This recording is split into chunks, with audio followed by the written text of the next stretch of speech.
রাশিয়ার হয়ে যুদ্ধ করার জন্য সর্বাত্মক প্রস্তুতি নিতে উত্তর কোরিয়ার সৈন্যদের নির্দেশ দিয়েছেন দেশটির সর্বোচ্চ নেতা কিম জং উন। তার এমন বক্তব্যের পর নড়েচড়ে বসেছে পশ্চিমারা। উত্তর কোরিয়ার সর্বোচ্চ নেতার এমন ঘোষণা ইউক্রেনের মিত্র দেশগুলোর উদ্বেগের কারণ হয়ে দাঁড়িয়েছে বলে মনে করছেন বিশ্লেষকরা। বিস্তারিত দেখুন প্রতিবেদনে। ইউক্রেনের বিরুদ্ধে চলমান যুদ্ধে রাশিয়াকে 1 লাখ সেনাবাহিনী পাঠাতে যাচ্ছে উত্তর কোরিয়া।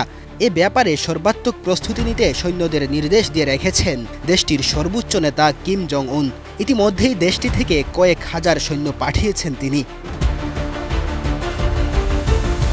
দেশটির রাষ্ট্রীয় সংবাদ সংস্থা KCNA জানিয়েছে, গত শুক্রবার পিয়ংইয়ংয়ে একটি ব্যাটালিয়ন কমান্ডার এবং রাজনৈতিক প্রশিক্ষক সম্মেলনে অংশ নেন কিম।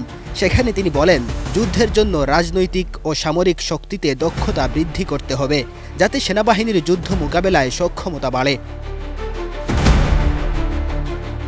কোরীয় উপদ্বীপকে বিশ্বের সবচেয়ে বড় উত্তেজনাকর স্থান উল্লেখ করে কিম জং উন আরও বলেন, যুক্তরাষ্ট্র এবং তাদের মিত্র দেশগুলো, বিশেষ করে দক্ষিণ কোরিয়ার সঙ্গে উত্তর কোরিয়ার সামরিক সংঘাত ইতিহাসের সবচেয়ে খারাপ পর্যায়ে পৌঁছেছে। কিমের এই বক্তব্যের পর আন্তর্জাতিক মহল উত্তর কোরিয়া এবং রাশিয়ার মধ্যে সামরিক সহযোগিতা নিয়ে চরম উদ্বেগ প্রকাশ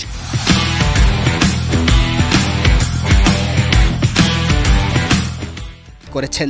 বিশ্লেষকরা বলছেন, এর ফলে ইউক্রেন রাশিয়া যুদ্ধের পরিস্থিতি আরও খারাপের দিকে যাবে।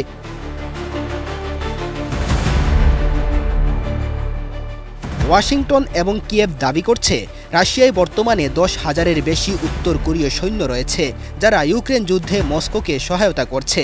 এছাড়া কুরস্ক অঞ্চলে কিছু উত্তর কোরীয় সৈন্য সরাসরি যুদ্ধে অংশ নিয়েছে বলেও দাবি তাদের। উত্তর কোরিয়া যদি রাশিয়ার সঙ্গে সম্পর্ক আরও গভীর করে, তাহলে তারা 1 লাখ পর্যন্ত সৈন্য পাঠাতে পারে। যদিও এসব সৈন্য একসঙ্গে নয়, বরং ধাপে ধাপে পাঠানো হতে পারে।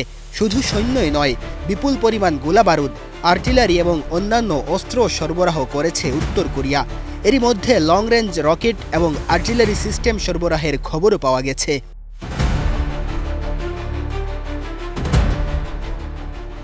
দক্ষিণ কোরিয়ার সন্দেহ, রাশিয়ায় সৈন্য পাঠানোর বিপরীতে উত্তর কোরিয়া তাদের থেকে অত্যাধুনিক প্রযুক্তি, বিশেষ করে পারমাণবিক ক্ষেপণাস্ত্র ও মহাকাশ প্রযুক্তি পেতে চাইবে।